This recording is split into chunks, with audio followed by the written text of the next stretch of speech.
Good afternoon. My name is Abel Velasquez, and my project is over the effects of violent literature on aggression. Got to work with Dr. T.J. Boynton from the English department on this project, as well as I have to give partial thank yous to Dr. Robert Zettel from the psychological department because he helped me compute a lot of the data for this project. So to begin, I looked at a survey conducted by Bushman, Golowitz, and Cruz in 2015 that asked media researchers, pediatricians, and parents if they believed that violent media increased aggression in children. The broad consensus of that was that they did agree that violent media did increase aggression in children.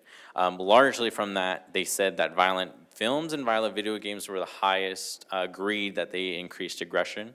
However, they said that violent literature and violent comic books was the lowest risk for increases of aggression. Looking at past studies, though, there isn't a lot of research in that area to say that that is a safe assumption to have. A study in 2013 by Hassan, Begway, Charcot, and Bushman was a longitudinal study that looked at kind of the effects of violent video games. And for a couple of years, they looked at participants who played video games for longer periods of time, and they saw that the more that they played, they had higher increases of aggression, which supports that idea that violent media increases aggression. But in 2013, Anderson, Carnegie, and Eubanks conducted a study over violent song lyrics. They had participants listen to a band Tool, and they had participants read either a song that had violent lyrics and one that didn't. They saw that people who heard those violent lyrics actually did have an increase of aggression, which supports that it isn't just visual things or visual violence that can increase aggression. It's also present in other types of medium. So my purpose of my study was to see if people that read violent literature also had an increase of aggression. So for my study, I had about a 93-item survey. They had a bunch of demographic questions, but also participants had to read either The Fight Club by Chuck Palahniuk or Made from Scratch, How to Start and Operate a Successful Container Plant Business.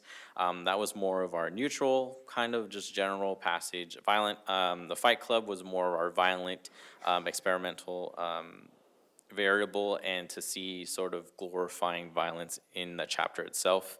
Afterwards, they were having to answer either the Anderson State Hostility Scale and the Robert Williams Hostility Questionnaire.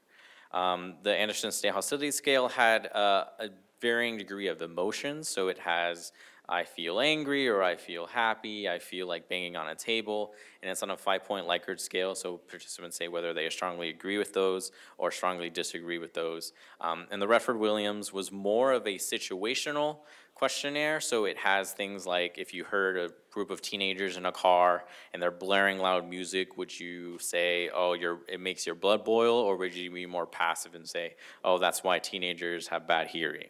And so there are 47 items on that, and breaks down into anger, aggression, and cynicism. And so from our participant pool, I had participants that were students in the spring of 2019 from Wichita State University. They were recruited using the SONA management system.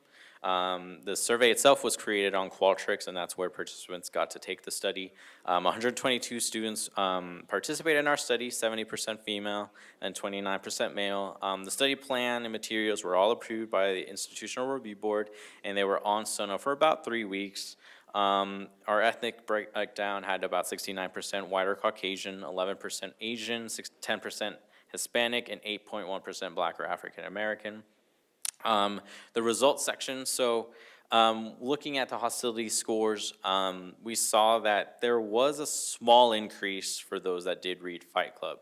However, it wasn't statistically significant, which basically means that there's more of a 5% chance that something else impacted that result. But we did see some other interesting data. One was looking at gender. So comparing groups, we saw that female participants actually had a higher hostility score than male participants, and that stayed consistent throughout all class standings of freshmen, sophomore, juniors, and seniors. And then looking at class standings specifically, we saw that freshmen had the highest hostility score, but that was quickly offset by sophomores that had the lowest, so it showed kind of a huge contrast of different grades. looking at the discussion, so there was a small difference, like I said, about the difference of hostility scores. However, like I said, it wasn't statistically significant, so I would say that there would be more research done to see if it was just an error on my part or if there's other things that could be accounted for. Females, from the data, it also is supported by previous research from other studies that females did typically have a higher hostility score. There isn't much to say why that is. My assumption could be that there might be something that makes females more susceptible to things of violence, but there's not much to say, but that's what I've kind of gathered. For class standings, it didn't yield any difference of results, so I can't say that educational level is a predictor of how you are impacted by violence. And then for limitations, again, I have over 70% of females, so that's obviously not generalizable to the public, and that's also fair to say that it could also have impacted the data itself. So that's one thing. Another is obviously using only Wichita State University. That limits regions, so you can't say if this is generalizable for people on coastal places or people outside of the country or different places like that. Also ethnicity, like I said, 69.6% white or Caucasian, so that's not of information generalizable for different ethnicities, people from different countries or cultures that have different feelings about violence in different ways in their type of media. And then using college students obviously limits the age range. So it isn't a huge wide spread of people. So it isn't to say, you know, what happens for people that are younger, young adolescents, or more older or elderly, seeing, you know, if there's a difference in that. For future research, I think using other forms of violence is also important. We used Fight Club because we deemed it more of a physical violence, but as we know, there are other forms of violence like domestic violence, sexual assault, or war, or different things like that. So using different types of violence could maybe also impact a different result. Adding more variance of age, so like I said, seeing if it's the same for children or older people to see if this is a general trend across ages is also very important. Having more equal distribution of male and females, making sure it isn't a gender thing or doing things like that, making sure we have a fair balance for both, and then seeing if there are differences in culture, seeing if there is a difference in different ethnic backgrounds or different countries is also something that could be definitely useful. And also using different scales and methods. My scale isn't perfect. I can't say that the scales I used were the best way. There are sure other ways that people could do that, and so that's something that other people, if they wanted to continue, could also look at as well. And thank you for listening to my presentation.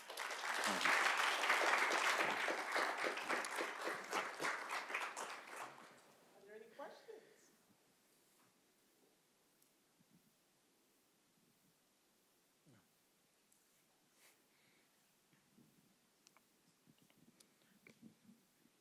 Tell me what you liked best about doing this research, and did it excite you, and would you want to do it again?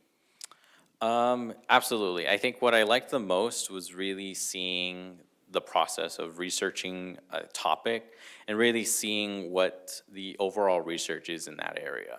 What people don't realize is there's so much research out there. There's dozens of studies, meta-analyses, different things like that. But even despite having all that research, there's so much we still don't know in general. There are still much things that we have to investigate. And I think that's what was exciting about it, is because there was literally not a lot of research of literature and its effect on people, and especially adolescents. So I think that's definitely something that could be hopefully a field that also gains a little bit more prevalence. And I think absolutely I would more than love to do another project again as well. So I have a question about the interesting results about freshmen versus sophomores. Have you thought about using some kind of measure of people's general stress or anxiety as a sort of background to help control what results you're getting? Right. So I think that would be something that I could implement. We were talking, or at least when I discussed with the counselor and other students as well, we talked about how in different age points and grade range that could impact your different stress levels and stuff like that. So for example, freshmen, you know, you come in college, so it might be you're more stressed or more, your emotions are higher up than normal. Then it dips down for sophomores because you're kind of into the flow, you're not too stressed out. And then obviously it jumps to junior because you're having a higher workload, you're doing more things preparing to graduate. And then seniors, like you're almost finished, and so a lot of people are more relaxed. And so it could be something, definitely a pre-test type of thing to know what level. Another thing is having a pre-test, knowing the base level of hostility. That's another thing I considered. However, the problem with that is when you measure that, that might make people feel afterwards that they might just reply the same thing they already did. But that is another thing that could be looked at further. She pretty much was very similar to what I was going to ask. I know that in the cases of music and things like that, you choose your music based on the mood you're in at that moment. And so when you go into reading a book, are you, depending on what mood you're in, what book would you choose to read in that time? So does that affect the way your readings would come out? I would say yes, because I think people that like that type of material obviously would be looking for that type of literature. I think for these studies, I think that's why it's more important to get a broad range and a thing that, you're getting more population, because then you're able to hopefully generalize and get people that wouldn't normally take this type of literature and seeing if that is the same for them as well.